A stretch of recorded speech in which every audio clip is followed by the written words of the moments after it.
मिट्टी में हिफ़ाज़ती टुकन हणण वारे आलमी हफ़्ते मल्हाइण जे हवाले सां सिहत खाते थरपारकर पारां ज़िले इंतिज़ामिया थरपारकर ऐं थर फाउंडेशन जे सहकार सां दरबार हाल मिट्टी में हिकु जागृता सेमिनार मुनक़द कयो वियो। सेमिनार में ख़ासि महिमान तौरु ॻाल्हाईंदे डिप्टी कमिश्नर थरपारकर अब्दुल हलीम जागीराणी चयो त हिफ़ाज़ती टुका ॿारनि जी सिहतयाबी लाइ बुनियादी हैसियत रखनि था, जंहिं लाइ वालिदैन खे घुरिजे त हू मुक़ररु वक़्त ते पंहिंजे ॿारनि खे पोलियो समेत ॿियनि मुख़्तलिफ़ बीमारियुनि खां बचाव जा टुका ज़रूरु लॻाराइनि। हुनजे त गुज़िरियल सालनि टुकन लॻाइण वारी प्रोग्राम में थरपारकर सिंध जे समूरे ज़िलनि खां गो खणी पहिरीं पोज़ीशन हासिल कई, जंहिं ते सिंध सरकार पारां ज़िले इंतिज़ामिया थरपारकर खे तारीफ़ी सर्टिफिकेट जो एज़ाज़ सां नवाज़ियो वियो। इन मौक़े ते ॻाल्हाईंदे DHO थरपारकर डॉक्टर लेखराज सारंगाणी चयो त हिफ़ाज़ती टुका नवनि ॼावल ॿारनि जी ज़िंदगी बचाइण जो अहम ज़रियो आहिनि।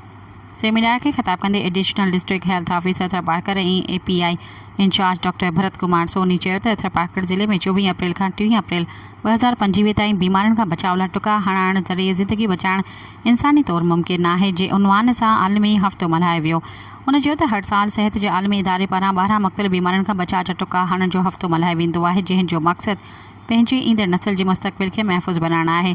सेमिनार में मुख़्तलिफ़ माहिरनि हिफ़ाज़ती टुकनि जी अहमियत बाबति आगाही ॾींदे माइटनि खे वक़्त सर वैक्सीन जा कोर्स मुकमल कराइण ते ज़ोर भरियो।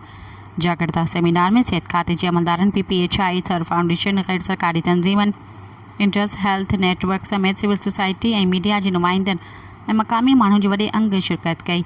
बाद में बहितर कारकर्दगी जो मुज़ाहिरो कंदड़नि में सर्टिफिकेट पिणु विरहाया विया। सब्सक्राइब कयो अवामी न्यूज़ HD खे ऐं ताज़ा तरीन ख़बरुनि लाइ ॾिसंदा रहो अवामी न्यूज़ HD।